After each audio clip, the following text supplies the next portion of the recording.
Well, Piers, this went further than bullying. This was stalking, and it occurred over about a 10-month period. Interventions were tried by the school and by the victim's mom to no avail. At that point, law enforcement had to step in, and that's why we made felony criminal charges, because if this can't be taken care of at home, certainly the system has an answer. Now, obviously, we know that lots of kids around this age, particularly with the advent of social media, with Facebook and Twitter and so on, they do tend to be pretty unpleasant to each other. Where does it move from that to the severity of what has happened here? In other words, where there is a genuine risk that somebody may take their life?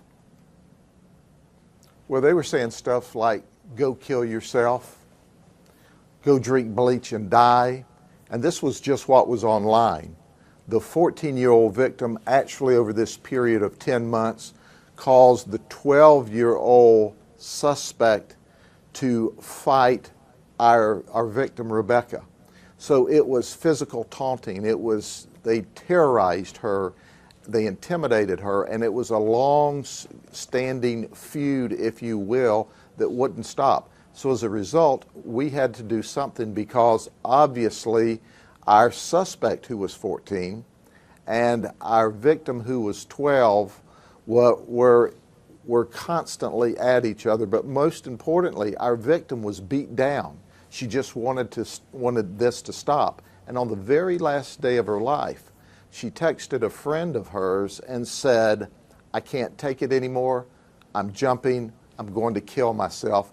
He didn't tell anyone, and that's exactly what she did.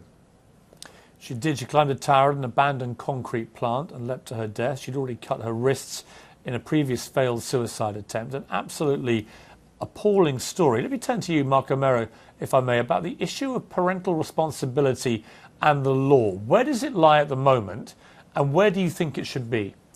Well, unfortunately, there's not a lot of responsibility put on parents' shoulders for the way their kids act online. We know that if a child gets a hold of a parent's gun, the parents are responsible. A car, they could be responsible. Parents are responsible for getting their kids to school on time. The internet is brand new. Wonderful tool, could be used for a lot of good, but also because it is so open, it could be used for some bad. And the kids are not old enough to understand. They've grown up in a video age where you just push a reset button and you start over again.